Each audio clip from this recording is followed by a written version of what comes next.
Leakage ಇದೆ ಇಲ್ಲಿ, ಕೈ ಆಡಲ್ಲ. ಸ್ವರಾಜ್ ಮಜ್ದಾ ಗಾಡಿ. ಟರ್ಬೋ ಬಿಚ್ಚಬೇಕು, ಟರ್ಬೋ ಬಿಚ್ಚಿದ್ಮೇಲೆ ಹೊಡೆಯಕ್ಕೆ ಬರೋದು. ಅದ್ರದ್ದು ವಾಟರ್ ಡಮ್ಮಿ ಅಂತ ಬರುತ್ತೆ, ಅದು ಹೊಡಿಬೇಕು. ನೋಡಿ ಗೈಸ್, ಟರ್ಬೋ ತೆಗ್ದಿದ್ದೇವೆ, ಡಮ್ಮಿ ಲೀಕೇಜ್ ಇದೆ. ಗಾಡಿ ಹೀಟ್ ಆಗೋ ಪ್ರಾಬ್ಲಮ್ ಇತ್ತು. ಗಾಡಿ ಹೀಟ್ ಆಗೋ ಕಾರಣ ಏನಪ್ಪ ಅಂದರೆ ಲೀಕೇಜ್ ಇದೆ. ನೋಡಿ, ವಾಟರ್ ಡಮ್ಮಿ ಲೀಕೇಜ್ ಆಗಿದೆ. ಈ ಥರ ಬರುತ್ತೆ, ಅದು ಈ ಥರ ವಾಟರ್ ಡಮ್ಮಿ ಬರುತ್ತೆ. ಇದನ್ನು ಹಾಕ್ಬೇಕೀಗ. ಅದೇ ಮಜಡಾ ಗಾಡಿ.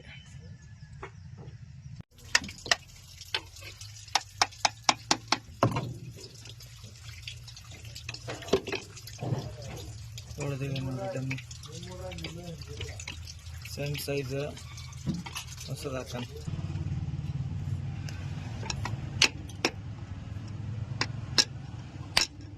ಟರ್ಬೋನ ಫಿಟ್ಟಿಂಗ್ ಆಗ್ತಾ ಇದೆ, ಪೂರ್ತಿ ಫಿಟ್ಟಿಂಗ್ ಮಾಡೋಣ. ಫುಲ್ ಕಂಪ್ಲೀಟ್ ಆಗಿದೆ. ಈಗ ನೀರು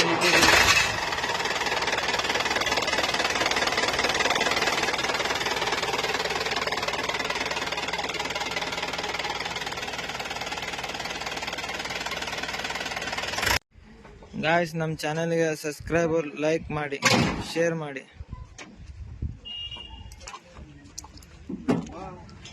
ನೋಡು